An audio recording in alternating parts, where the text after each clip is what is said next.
Hello students, welcome two aspirants campus. This is Richa. और last video में हमने degrees of elasticity discuss कर ली है और आज की इस वीडियो में हम factors determining price elasticity of demand discuss करेंगे। यानी कि वो कौन से फैक्टर्स हैं जो कि प्राइस इलास्टिसिटी ऑफ डिमांड को इफेक्ट करते हैं। सबसे पहले हमारा आ जाता है नेचर ऑफ द कमोडिटी। तो नेचर ऑफ कमोडिटी तीन तरीके के होते हैं। नेचर में किसी भी कमोडिटी का नेचर अगर हम देखें तो या तो नेसेसरीज होगा या फिर कंफर्ट होगा या फिर लग्जरीज होगा। तो नेसेसरीज में क्या आ जाता है? नेसेसरीज जो हमारी मूल्य जरूरतें हैं, जैसे कि नमक, चीनी, खाना, फूड यानी कि ग्रेन्स, जैसे कि वीट। तो ये सारी क्या है? नेसेसरीज है। तो इसमें हमें जितनी जरूरत होगी, हमें जितनी भूख लगेगी, हम उतना ही खाना खाएंगे, है ना। ऐसा तो नहीं है कि हम ये सोचेंगे कि अभी सस्ता है तो बहुत सारा खाना खा लेते हैं, ऐसे ये पॉसिबल नहीं है। तो नेसेसरीज में हमें जितनी जरूरत होगी हम उतना ही यूज करेंगे। इसीलिए ये जो आता है ये इनइलास्टिक में आता है या फिर लेस इलास्टिक में आता है।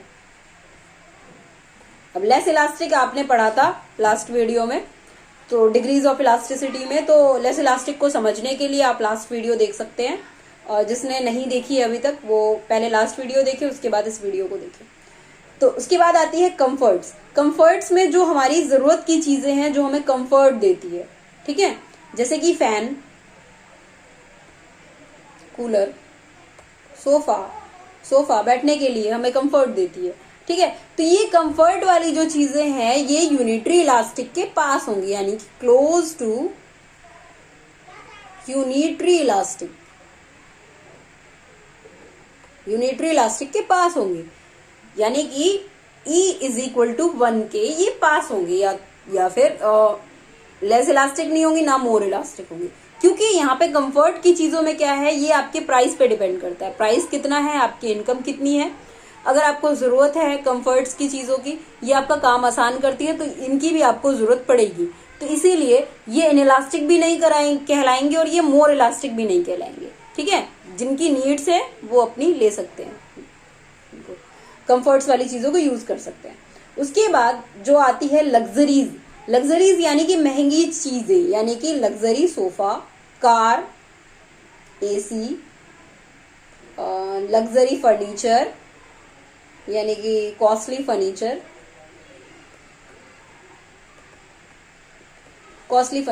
तो ये जो चीजें हैं ये सबके बस की बात नहीं है लेना।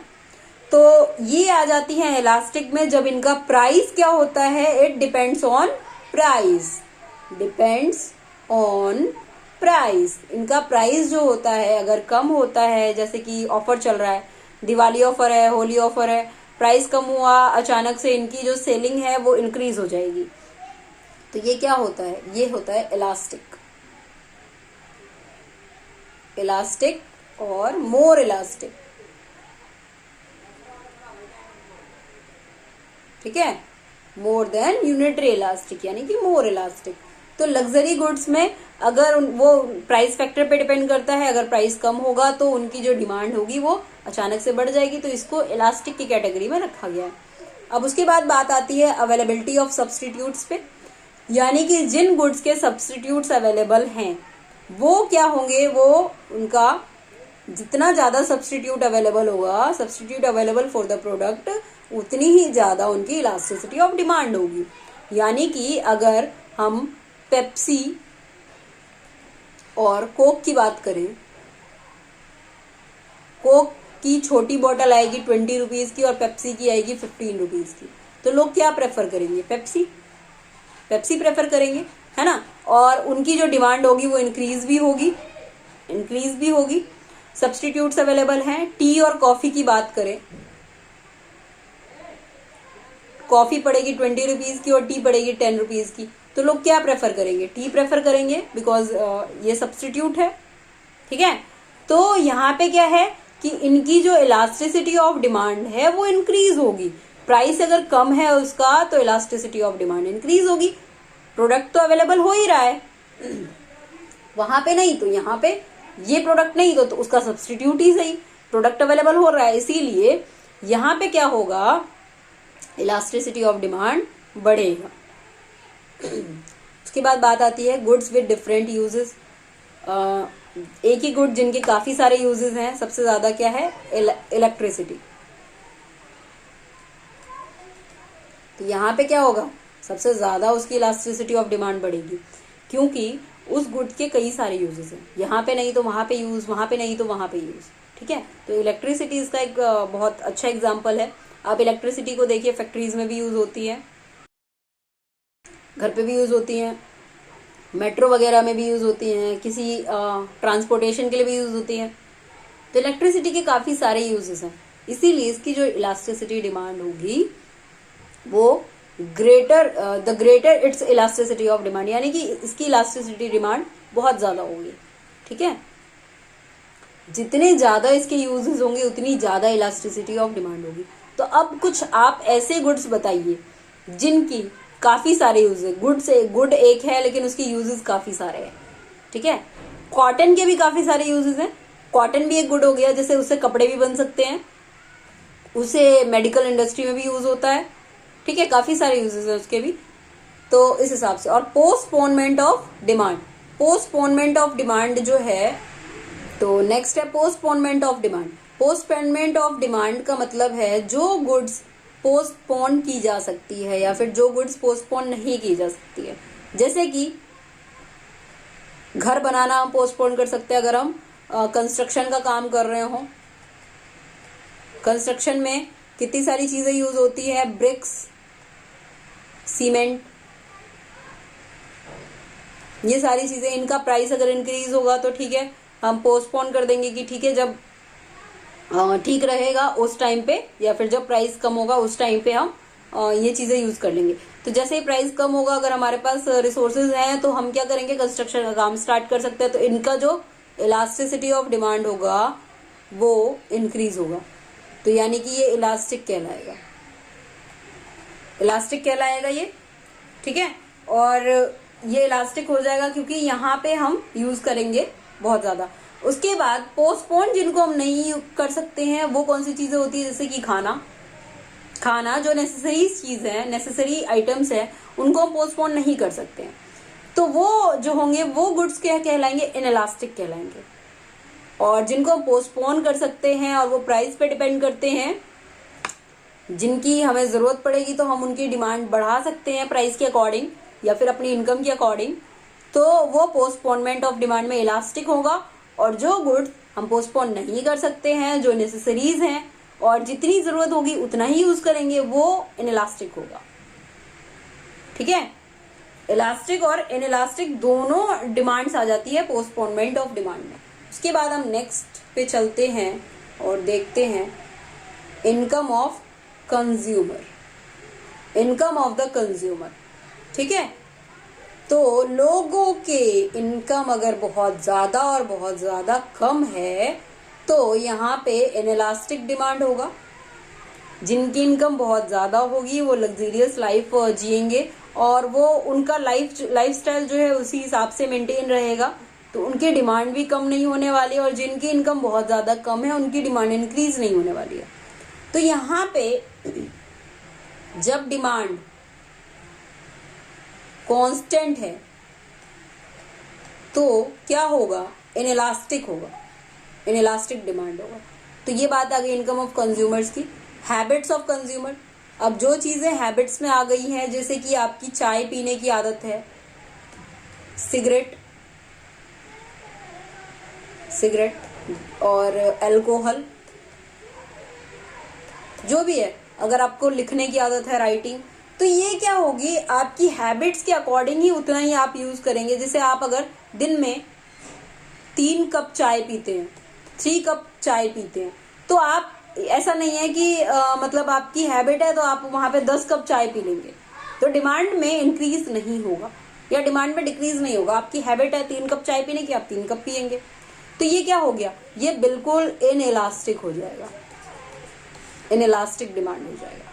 ठीक है, उसके बाद proportion of income spent of the commodity, यानी कि आपने किसी भी कमोडिटी पे अपनी इनकम का कितना प्रपोर्शन मतलब लगाया है। The greater the proportion of income which is being spent on a product, the greater the elasticity of demand will be 10। यानी कि अगर किसी कमोडिटी पे आपने कितना इनकम लगाया है, यानी कि देखिए आपकी इनकम आती है तो उसमें से कुछ खर्चा जो होता है, यानी कि आपका कुछ पोर्शन जो होता है इनकम का, वो इस पे भी जाता है। न्यूज़पेपर, टूथपेस्ट, या फिर आपकी जो भी जरूरत की चीजें होती हैं डे टू डे लाइफ में, रिचार्ज, ठीक है। The greater the proportion of income, जितना ज्यादा इनकम का प्रपोर्शन आप यूज करेंगे उतना ज्यादा इलास्टिसिटी ऑफ डिमांड बढ़ेगा, ठीक है। तो इनकम का जितना पोर्शन आप यूज करेंगे उतनी ज्यादा ही इलास्टिसिटी ऑफ डिमांड इंक्रीज होगी। तो आप अपने इनकम का कितना पोर्शन इस पे यूज करते हैं। रिचार्ज पे मान लीजिए इस महीने आप रिचार्ज करा रहे हैं 250 का, नेक्स्ट मंथ आपको ज्यादा डाटा चाहिए और आपने कहा कि नहीं मुझे 490 का रिचार्ज कराना है या 499 का रिचार्ज कराना है, तो क्या हो गया, आपने अपनी इनकम का ज्यादा प्रपोर्शन उस पे यूज किया है, तो इलास्टिसिटी ऑफ डिमांड अपने आप ही इंक्रीज होगी। यानी कि आपने क्या किया है, ज्यादा यूज किया है पहले से तो इलास्टिसिटी ऑफ डिमांड बढ़ेगी, या फिर यूज कम किया है तो इलास्टिसिटी ऑफ डिमांड घटेगी, ठीक है। तो greater it's elasticity of demand. तो जितना इनकम का आप पोर्शन यूज करते हैं उतना ही आपकी इलास्टिसिटी ऑफ डिमांड इंक्रीज होती है। उसके बाद प्राइस लेवल। प्राइस लेवल क्या होता है, अगर बहुत ज्यादा प्राइस है या फिर बहुत कम प्राइस है तो इनइलास्टिक डिमांड होगा। यानी कि बहुत ज्यादा प्राइस में क्या चीजें आ जाती है, जैसे कि डायमंड, प्राइस बहुत ज्यादा है या फिर प्राइस बहुत कम है। किसी भी चीज की प्राइस अगर बहुत ज्यादा है या फिर बहुत कम है तो उनका इनइलास्टिक डिमांड होगा, क्योंकि ज्यादातर चीज लोग जो हैं वो चीजें खरीद नहीं पाएंगे, ठीक है। प्राइस अगर बहुत ज्यादा कम है तो भी वो चीज ऐसी होगी, जरूरत की होगी, और उसकी जितनी डिमांड रहेगी उतनी ही वो चीज यूज होगी। ऐसा नहीं है कि प्राइस कम है तो उठा के भर लेंगे, ठीक है। अगर मान लीजिए मैच बॉक्स है, उसकी प्राइस 1 रुपीज है, तो आप ऐसा नहीं है कि 1 रुपए की मिल रही है, 50 पैसे की मिल रही है तो आप उठा के एक ट्रक मैच बॉक्स का घर पे ले आएंगे, यूज ही नहीं होगा उतना, ठीक है। तो वहां पे क्या होगा, इनइलास्टिक डिमांड ही रहेगा, चाहे प्राइस कितना भी कम या कितना भी बढ़ जाए, ठीक है। अगर प्राइस बहुत ज्यादा हाई है और आपका बजट उतना नहीं है तो भी आप बहुत ज्यादा एक बार में खरीद के नहीं रख पाएंगे। इसीलिए यहाँ पे क्या होता है, प्राइस लेवल भी एक चीज होती है कि प्राइस अगर बहुत ज्यादा है या फिर बहुत ज्यादा कम है तो ऐसा नहीं है कि यहाँ पे इलास्टिक डिमांड हो जाएगा, इनइलास्टिक ही रहेगा। वो आपकी जरूरतों पे डिपेंड करता है। टाइम पीरियड क्या है, elasticity of demand tends to be more elastic in long period than in short period. यानी कि मान लीजिए किसी चीज की प्राइस बढ़ी है और 1 साल बाद बढ़ती है। मान लीजिए अभी शुगर की प्राइस, शुगर तो एक नेसेसरी गुड में आ गया। मान लीजिए एसी की प्राइस या लैपटॉप की प्राइस अभी जितनी है उतनी ही 1 साल तक अगर रहती है तो ये इलास्टिक होगी, लोग ज्यादा खरीदेंगे। और अगर बहुत जल्दी चेंज होती है, बहुत जल्दी घटती है, बहुत जल्दी बढ़ती है, तो वहां पे लोगों को वेट रहेगा कि ठीक है जब प्राइस कम होगी तब हम खरीद लेंगे। तो यहाँ पे क्या होता है, अगर लॉन्ग टाइम तक प्राइस जो है सेम रहे तो ज्यादा इलास्टिक होगा। अगर प्राइस शॉर्ट स्पैन या शॉर्ट टाइम में चेंज होता रहे तो वहां पे इलास्टिसिटी कम हो जाएगा। कॉम्प्लीमेंट्री गुड्स की बात आती है, जो गुड्स एक दूसरे के बदले यूज होते हैं, यानी कि कार के साथ पेट्रोल, पेन के साथ इंक, तो ये कॉम्प्लीमेंट्री गुड्स हो गए। यहाँ पे क्या होगी, उनकी इनइलास्टिक डिमांड होगी, ठीक है।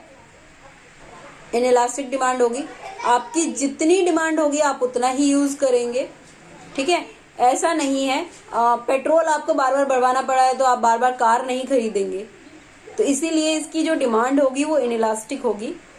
इलास्टिक नहीं होगी, ज्वाइंटली इनकी डिमांड होगी, इसीलिए इनइलास्टिक होगी। Complementary goods and have relatively inelastic demand, तो इनकी जो डिमांड होगी वो इनइलास्टिक होगी, क्योंकि जितना यूज हो रहा है उतना। Rise in price of petrol में not contract in demand of car, मतलब पेट्रोल का प्राइस अब बढ़ गया है तो कार की प्राइस तो इंक्रीज नहीं होगी, लेकिन हाँ उसकी डिमांड में थोड़ा बहुत फर्क पड़ सकता है। लोग कहेंगे अभी कार लेने का क्या फायदा जब पेट्रोल की प्राइस रिलेटिवली इंक्रीज हो रही है, तो इसीलिए वहां पे क्या आ जाएगा, इनइलास्टिक डिमांड आ जाएगा, रिलेटिवली इनइलास्टिक, क्योंकि एक दूसरे पे डिपेंड है। कार के बिना पेट्रोल कुछ नहीं है और पेट्रोल के बिना कार कुछ नहीं है, तो ये आ जाते हैं कॉम्प्लीमेंट्री गुड्स में। कॉम्प्लीमेंट्री गुड्स हमने पहले भी पढ़ा था डिमांड वाले चैप्टर में, ठीक है। तो आई होप आपको ये जो टॉपिक है वो क्लियर हो गया होगा, factors determining price elasticity of demand. अगर आपको कोई कंफ्यूजन है तो आप कमेंट बॉक्स में कमेंट करके पूछ सकते हैं। If you like the video then do subscribe the channel, और इकोनॉमिक्स से रिलेटेड और वीडियोस के लिए हमारे चैनल को सब्सक्राइब जरूर कर ले, क्योंकि आगे हमारी पूरी सीरीज आने वाली है धीरे धीरे, जिससे आपके सारे डाउट्स एकदम से क्लियर होते जाएंगे, ठीक है। बेसिक टू हाई की सीरीज चलने वाली है यहीं पे। और चलिए आज के लिए बस इतना ही। Thank you so much.